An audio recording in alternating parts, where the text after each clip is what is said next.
Hello everyone. आज की video में मैं कुछ ऐसे डायलॉग्स लेकर आई हूँ जो कि डेली बेसिस पर बहुत यूज़ होते हैं और यह एक शॉर्ट मूवी के कुछ डायलॉग्स हैं। जी हाँ, जो वेब सीरीज और शॉर्ट मूवीज़ होती हैं उनके डायलॉग्स कुछ इस तरह के होते हैं कि हम अपनी डेली लाइफ में उनको सुनते हैं। अगर हम उन्हें अपने माइंड में ट्रांसलेट करें तो हमें अपनी इंग्लिश स्पीकिंग स्किल्स बढ़ाने में बहुत ही हेल्प मिलती है। तो ऐसे ही कुछ सेंटेंस आज की वीडियो में हैं।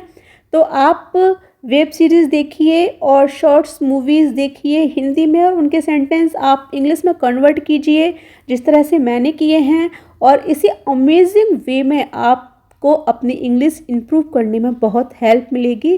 तो चलिए आज की वीडियो हम स्टार्ट करते हैं। फ्रेंड्स, आज का पहला सेंटेंस है मुझसे क्या छूट गया। छूट गया मतलब कुछ रह गया मुझसे, या तो मैं कुछ भूल गई या मुझसे कुछ सामान छूट गया। तो पास्ट इंडेफिनिट टेंस है। पास्ट इंडेफिनिट की हेल्पिंग वर्ब होती है डिड। तो what did I miss. Miss माने छूट गया या याद नहीं रहा। तो व्हाट डिड आई मिस, मुझसे क्या छूट गया। नेक्स्ट सेंटेंस है मीटिंग की परवाह किसे है, मतलब किसको ज़रूरत है मीटिंग की, कोई केयर नहीं है मीटिंग की। तो मीटिंग की परवाह किससे है, प्रेजेंट इंडेफिनिट टेंस है, मतलब मीटिंग की परवाह कौन करता है, किसी को परवाह नहीं है। तो हु केयर्स, हु केयर्स कौन, किसे। हु केयर्स परवाह अबाउट द मीटिंग, मीटिंग के बारे में, मीटिंग की। Who cares about the meeting, who cares about the meeting. मैं गपशप के बारे में पूछ रही थी। देखिए पूछ रही थी, पास्ट कंटिन्यूअस टेंस है जिसकी हेल्पिंग वर्ब होती है वॉज और वर। तो आई के साथ वॉज यूज किया। I was asking about the gossip, I was asking about the gossip. गपशप समयबद्ध लोगों के लिए है। समयबद्ध जो लोग समय से अपना कार्य पूरा करते हैं, नियम से चलते हैं। तो gossip is for punctual people, समयबद्ध को बोलते हैं punctual. Gossip is for punctual people. Next sentence है वह समुद्र के कुछ दृश्य देखना चाहता था। समुद्र के दृश्य मतलब सी लिंक व्यूज। सी लिंक व्यूज मतलब समुद्र से जुड़े हुए।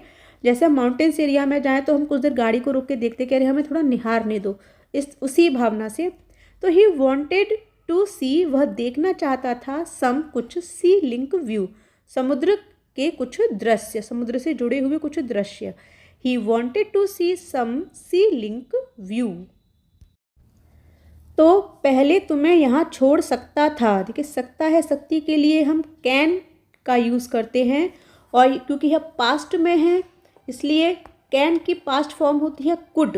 तो वो पहले तुम्हें यहाँ छोड़ सकता था, so he could have dropped you first here. Drop का अर्थ होता है किसी को छोड़ना, और फर्स्ट हेयर, फर्स्ट पहले, हेयर यहाँ। तो so he could have dropped you first here. Next sentence है कल हमारा झगड़ा हुआ था। Yesterday we had a fight. Fight माने झगड़ा, वी हैड अ फाइट मतलब हम लड़े थे। येस्टरडे बीता हुआ कल, yesterday we had a fight. मैंने उसका चार्जर हॉल में रख दिया इसलिए मुझे इसकी भरपाई करनी पड़ी। देखिए दो सेंटेंस हैं। पहले मैंने उसका चार्जर हॉल में रख दिया, चार्जर रख दिया या छोड़ दिया। I left his charger, charger छोड़ दिया मतलब वो खो गया। I left his charger in the hall, मैंने उसका चार्जर हॉल में रख दिया या छोड़ दिया इसलिए मुझे इसकी भरपाई करनी पड़ी। भरपाई मतलब उसका नुकसान हो गया। तो ऐसे वर्ड को हम बोलते हैं मेकअप। मेकअप भरपाई करना, क्षतिपूर्ति करना। So I had to make up for it. तुम किस व्यावसायिकता की बात करती हो। व्यवसाय को हमें पता है कि प्रोफेशन बोलते हैं, व्यावसायिकता professionalism, professionalism. Present indefinite tense है, हेल्पिंग वर्ब डू यूज़ करी है यू के साथ। तो व्हाट प्रोफेशनलिज्म, किस व्यावसायिकता, what professionalism do you speak, तुम बात करती हो ऑफ, किस व्यावसायिकता की बात करती हो, what professionalism do you speak of. क्या जल्दी घर जाना पेशेवर होना है। Is it being professional to go home early, it is being professional to go home early. क्या अपनी आंटी से डरना पेशेवर होना है। इज़ इट बीइंग प्रोफेशनल, क्या यह पेशेवर होना है? It is being professional to be scared, डरना, ऑफ योर आंट, अपनी आंटी से। तो is it being professional to be scared of your aunt, it is being professional to be scared of your aunt. रुको, मैं जल्दी नहीं जाती, मैं समय पर निकलती हूँ। तो रुकने के लिए हम यहाँ यूज़ कर सकते हैं होल्ड ऑन, रुको, होल्ड ऑन, रुको।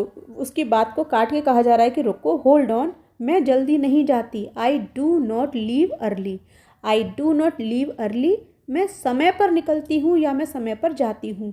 आई लीव ऑन टाइम, देखिए यहाँ समय के साथ हम ऑन यूज़ करेंगे।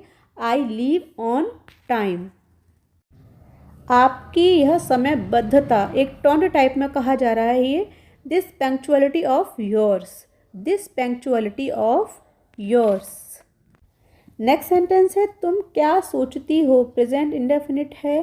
तुम क्या सोचती हो, what do you think, what do you think. Next sentence है आंटी खुश होंगी, और क्या वह इसके लिए आपकी तारीफ करेंगे। तो आंटी खुश होंगी, तो क्या आंटी खुश होंगी? Aunt will be pleased by it, मतलब कोई कार्य है क्या, उसके करने से आंटी खुश होंगी, इसलिए यहाँ बी एक कार्य के रूप में लगाया गया है। Aunt will be pleased by it, aunt will be pleased by it, क्या वह इसके लिए आपकी तारीफ करेंगी। Will she praise you for it, will she praise you for it. तुम किस उम्र में जी रही हो, in what age are you living, in what age are you living. अपनी आंटी से कह दो कि तुम्हें बहुत काम है और तुम नहीं आ सकती। 3 सेंटेंस हो गए। अपनी आंटी से कह दो कि तुम्हें बहुत काम है और तुम नहीं आ सकती। तो सबसे पहले अपनी आंटी से कह दो, tell your aunt, tell your aunt कि दैट तुम्हें बहुत काम है या तुम्हारे पास बहुत काम है। You have a lot of work, you have a lot of work, और तुम नहीं आ सकती। And you can not come, you can not come. फिर वह मेरे पिताजी को फ़ोन करेंगी, फिर मतलब देन, फिर मेरे पिताजी को फ़ोन करेंगे। She will call my dad, then she will call my dad. तुम्हारे पिताजी कानपुर में हैं या तुम्हारे पिताजी तो कानपुर में हैं।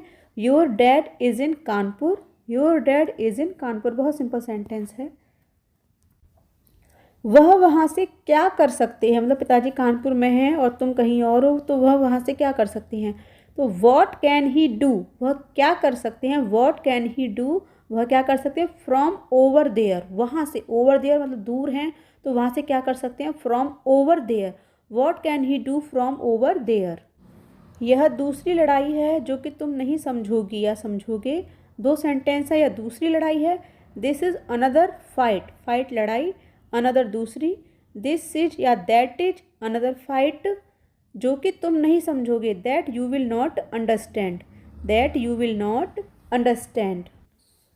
क्योंकि मेरा जीवन पूरी तरह से ठीक है, क्योंकि बिकॉज पूरी तरह से ठीक, परफेक्ट, परफेक्ट जीवन लाइफ। बिकॉज माई लाइफ, मेरा जीवन इज ऑलमोस्ट, ऑलमोस्ट पूरी तरह से परफेक्ट ठीक है। Because my life is almost perfect.